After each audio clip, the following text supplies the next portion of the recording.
right? My dad was born during the Depression. So he was born in 1936. And he was brought up like with nothing, the youngest of 11. They'd have oatmeal for breakfast and lunch and a little bit of food for dinner. So like everything was scarce. So he got a belief that what his father taught him is if you can do it yourself, you don't hire somebody. That's the way you get ahead. You work hard, you do it yourself. So he raised me with that. But what I realized at a young age is that hard work doesn't equal success. My mom and dad split when I was 3. My mom worked 3 jobs to make $100 a week. My dad got up at 5 o'clock in the morning and worked on cars and worked hard, but never had anything. So I'd love to say I had this epiphany or someone told me or I was smart enough to read books. I just was smart enough to go, man, it ain't working for my dad. Like, I love him, but it's just not working. He's stressed all the time. He argues with people. He fist fights with people. He's got all this pent up anger. He never has money. Like, it isn't working. So fast forward, I'm not a kid anymore. I'm in my, 19, 20 years old, let's just say. And I bought my first apartment house. I got an apartment house with no money down, and I'm working away, and I get 9 apartments in this house, and I'm starting my momentum. Like, I got 9 apartments, and I got auto sales. I got used cars I'm selling. I had 2 tow trucks, and I was looking at raw land to buy it and subdivide it. So I was like, from where I started with nothing and no college education and no money, man, I was like becoming a big fish in my little pond, but a semi-big fish. Maybe I was making $100,000 a year, $150,000 a year, which was way more than I ever thought. So I didn't mean to make this story long, but I wanted to relate to everybody watching. So my dad comes up, and I realized this. Every Saturday I'd mow the lawn of this place. And you saw the lawn I have here. It was way bigger than this. It was an old mansion that could run down. I got it for no money down, and I took all the rooms and I made all the rooms different apartments, right? So this big lawn, every Saturday I'd weed whack and mow the lawn. My allergies were, East Coast, you got like my allergies are, and I realized one day that I could pay the kid down the street $50 to mow the lawn, and while he mowed the lawn, I could go either work on a car or work on an apartment or go try to find a new deal. And I realized, oh my God, I could spend 50 and maybe make 500 or maybe 5,000. Yeah. So the first day I hired him, my dad pulls in, and I'm like a little sick to my stomach because I know how my dad is. He's an Italian guy with a temper, right? So he pulls in and he's like, "You hired someone to mow your lawn." He goes, "It's over for you. You're a big shot too quick." And it's hard to say this because I look back and I have more wisdom now to judge that situation. But I judged it pretty cool at that time for being young. I was probably 19 and intimidated a little bit by my dad. And he's yelling. He's like, "Mr. Big Shot." He got so mad at me. He yelled. He's like, "You're going to go broke." And he literally got in his car and hit the gas, and it was gravel. And he spit gravel all over my car, dented the side of my car, and he left. And I remember being upset because, of course, you don't want to argue with your dad. But simultaneously, I was like, man, I'm freaking on to something. Like, it's something my dad never got. And the hard part is his dad instilled these beliefs in him, and my dad tried. And it was like, my dad's been telling me the earth is flat, and I believed it. And now all of a sudden, I got to believe it's round. Yeah. And that was one of the first breakthroughs where I was like, if I do what my dad does, I get what he has. If I do what other people I'm seeing be more successful do, I get what they have. So I'm going to do what they have. And the hard part is so many times we'll have family and people we love giving you advice and anchoring you with beliefs that screwed them up in the first place, but they don't know it. Right. And we have to fight that. We have to literally physically fight that out of our soul in so many cases. And I know, you said you're 34? Yeah. I'm 50 this year. I still have old beliefs that I don't know were there, and I'll go to do something and I'm like, where the hell did that come from? And I'm in a phase of my life where I'm obsessive on observing my thoughts, obsessing on beliefs I have, obsessing. If I have a knot in my stomach, I go deep and figure out what's the thought creating it. Yeah. And if I'm happy, I literally go deep to find what's creating that because I want to anchor happy thoughts, anchor happy action or thought processes, and I want to get rid of the ones that are not serving me. But yeah, that's one of the. I want to just say one more thing, and let's get to the next question. I don't want to just keep going down the road here, but when you listen and you're a part of this, so many times when somebody wants to be successful, and I've got a lot of years in helping entrepreneurs, it's like they think that you're going to have a conversation and be like, all right, you guys ready for this? Let me show you. And like you reach over and grab this magic box and go, this is how you, secret. This is it. And like sun goes out and angels sing. Mm-hmm. It's honestly what we're talking about right now. Yeah. If you don't change your belief and change your story, you never get out of your own way because you have a story that's keeping you right where you are. Yeah. How do you truly shift that? Like you have all these stories, these limiting beliefs. Like how do you break through that? For the people out there right now that are watching this, that like truly are focusing on the lack, truly are still focusing on not being good enough. Yeah. You know, so I would say as you were talking, I always try to boil it down for myself. I'm a really simple thinker. Like I probably still have a 7th grade reading level. Like I have dyslexia, it's still hard to read. I listen to a book every 10 days. So I try to just really boil it down. So this is how I would share. There's beliefs that you have that someone else gave you, right? If you're listening or watching right now, and you don't even realize it. You sometimes, if you're new in this journey to be an entrepreneur or new into personal growth, you might think, no, it's just my facts. My parents don't support me. It's just the fact I don't have money. It's just my fact. I live in Newark, New Jersey, and there's no hope here. Fact is nothing more than your perception of a situation. So one way to change a belief is to look through the eyes of two different perspectives of the same situation. So it's something simple I've been sharing for a long time is somebody gets in a car accident, right? My dad, in a bad phase of his life, if he got in a car accident, if somebody pulled out in front of him, right? He might lose his mind. Be like, my insurance is going to go up. I'm going to be late. What are you, a stupid idiot? You don't know how to drive. Like somebody could be violent, like fight and be mad over the circumstance of a car accident.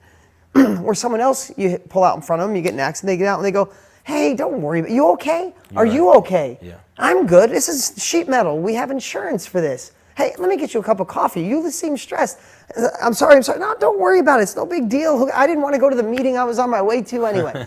So as simple as that sounds, it was one situation, a car accident. But two different beliefs gave people two different senses of reality. So what I would say is when you're going to start the business, to want to scale the business, to quit the job that's driving you crazy, that's robbing your soul, there's people going to give you advice.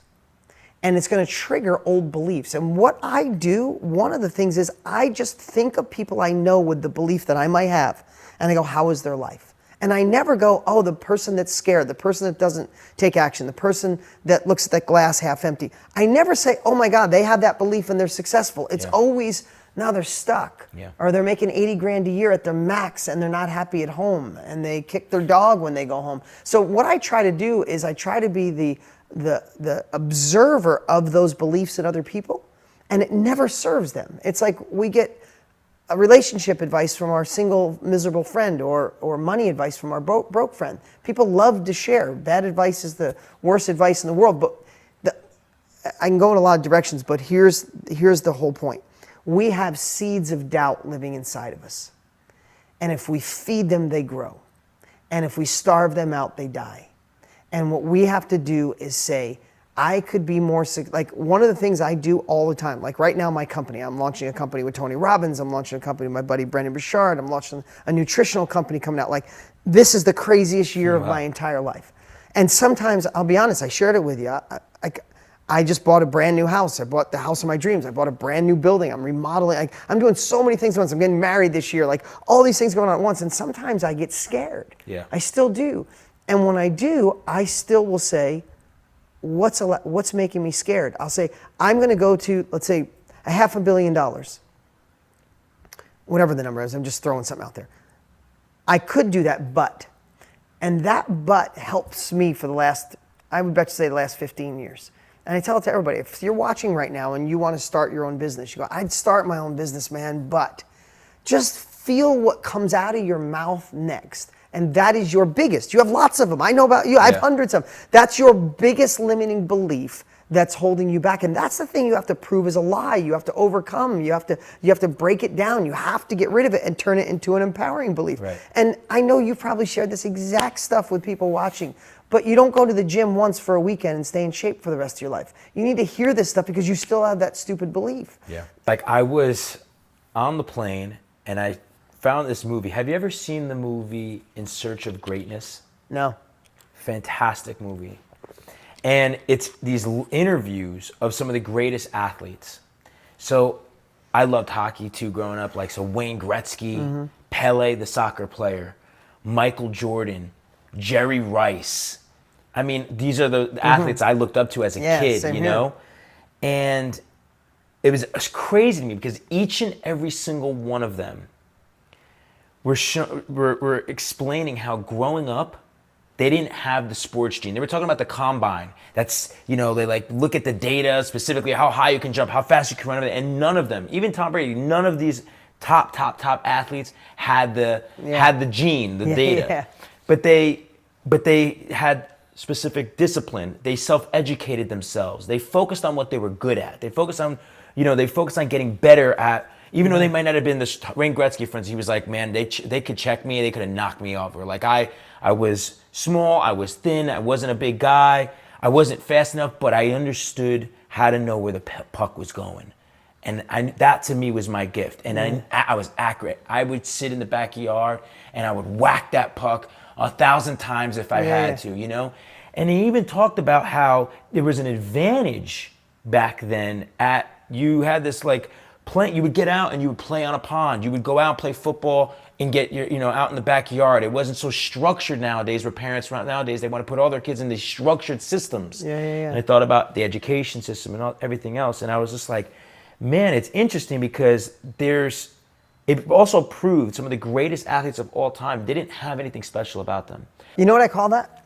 I call it, that's the underdog advantage. Yeah. It really is, because if you look at so many of the stories in life, it's always the person that's an underdog that will excel for so many reasons. So I'm going to share this today. Just think about a couple of things. When you're an underdog, when you don't have the sports gene, or when you weren't born with the money, or parents that think you're insane, or friends think that you're crazy, or you live in Newark, New Jersey, or you live in the wrong place,